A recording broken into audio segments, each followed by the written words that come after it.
नमस्कार, आप देख रहे हैं लखनऊ का अभिमान न्यूज और मैं हूं आपके साथ ज्योतिका।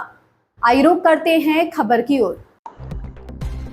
उत्तराखंड के सीएम पुष्कर सिंह धामी कहते हैं, हमें हर क्षेत्र में सकारात्मक परिणाम मिल रहे हैं। अगर हम समान नागरिक संहिता की बात करें तो उसमें भी काफी काम हुआ है। हम उस अधिनियम को लागू करने के लिए, उस विधेयक को जमीन पर लाने के लिए तेजी से काम कर रहे हैं। धोखाधड़ी के मामले में भी हमारा आदर्श स्थापित हुआ है, जिसके कारण अब तक 17,000 भर्तियां बिना किसी धोखाधड़ी के पारदर्शिता के साथ हुई हैं। उत्तराखंड में यहाँ एक कानून प्रचलित है जिसमें नगर निगम क्षेत्र के बाहर कोई भी व्यक्ति बिना अनुमति के 250 वर्ग मीटर जमीन खरीद सकता है। हमारे संज्ञान में आया है कि इस कानून के लागू होने के बाद कई लोगों ने अपने स्वयं के परिवारों के नाम पर कई भूखंड खरीदे हैं जो उस देश के अंतर्गत नहीं आते हैं, जिसके लिए ये प्रावधान किए गए थे। और हम ऐसी सभी जमीनों की रिपोर्ट तैयार कर रहे हैं जो इस तरह से खरीदी गई हैं, और ऐसे लोगों के खिलाफ सख्त कार्रवाई की जाएगी और ऐसी सभी जमीनों जो पाई गई वे राज्य सरकार को दे दी जाएंगी। हमारे संज्ञान में ये भी आया है कि 2017 में इस कानून में किए गए बदलावों में से भी सकारात्मक परिणाम नहीं आए हैं। हम ऐसे प्रावधानों की भी समीक्षा करेंगे। उन सभी में हम कहीं न कहीं जो हमारे प्रधानमंत्री जी ने बाबा केदार की भूमि से कहा था कि 21वीं सदी का तीसरा दशक उत्तराखंड का दशक होगा, तो उस दिशा में हम ठीक प्रकार से आगे जा रहे हैं। हमारे सकारात्मक हमको परिणाम आ रहे हैं हर क्षेत्र में। चाहे आज हम समान नागरिक संहिता की बात करें तो उसमें भी हमारा काफ़ी काम हो गया है, लेकिन तेज़ी से हम उस पर काम करके उस एक्ट को लागू करने में, उस विधेयक को धरातल पर उतारने के लिए भी काम कर रहे हैं। नकल के मामले में भी एक हमारा आदर्श स्थापित हुआ है, जिसके कारण से हमको अभी तक 17,000 भर्तियाँ बिना किसी नकल के पारदर्शिता के साथ संपन्न हुई हैं।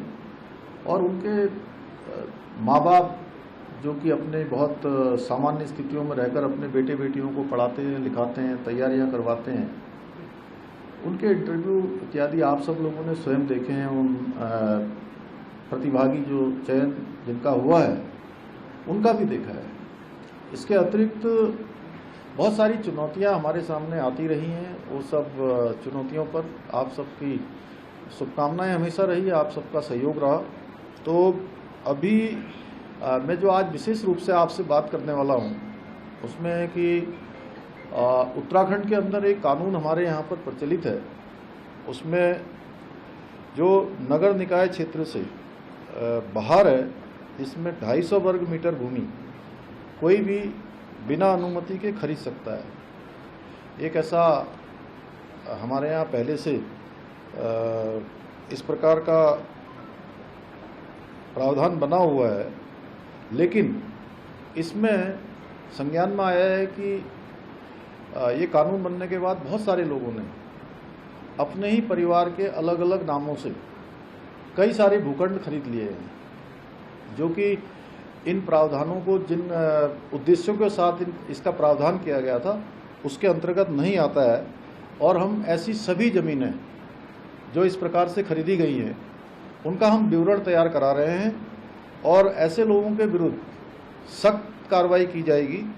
और जितनी भी ज़मीनें इस प्रकार की निकलेंगी, जिन्होंने जो प्रावधानों के अंतर्गत नहीं आते लेकिन ज़मीनें खरीदी हैं, वो सारी ज़मीनें राज्य सरकार में निहित की जाएंगी।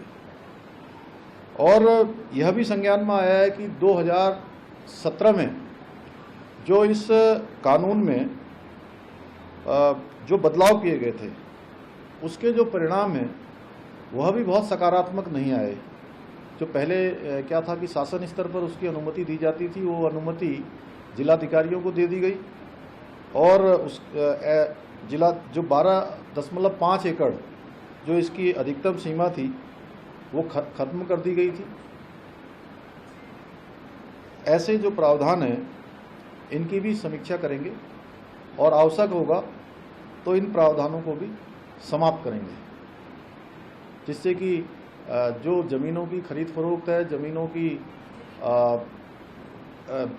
जो एक लैंड बैंक बनाने का और तमाम प्रकार से उसका दुरुपयोग जो हुआ है, इन सबको रोकना इसके पीछे हेतु है। और जिन लोगों ने भी जिस उद्देश्य से भूमियां खरीदी हैं, चाहे वो पर्यटन के लिए, उद्योग लगाने के लिए, निवेश करने के लिए या व्यावसायिक प्रयोजनों के लिए जिन्होंने भूमि खरीदी और उसके बाद उस भूमि का उन्होंने उस प्रयोजन के लिए उपयोग नहीं किया, ऐसी ज़मीनों का भी हम विवरण तैयार करा रहे हैं।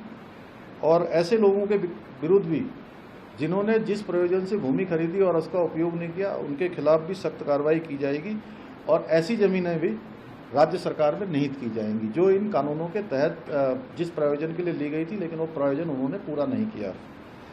इस खबर में बस इतना ही। बने रहिए लखनऊ का अभिमान न्यूज के साथ।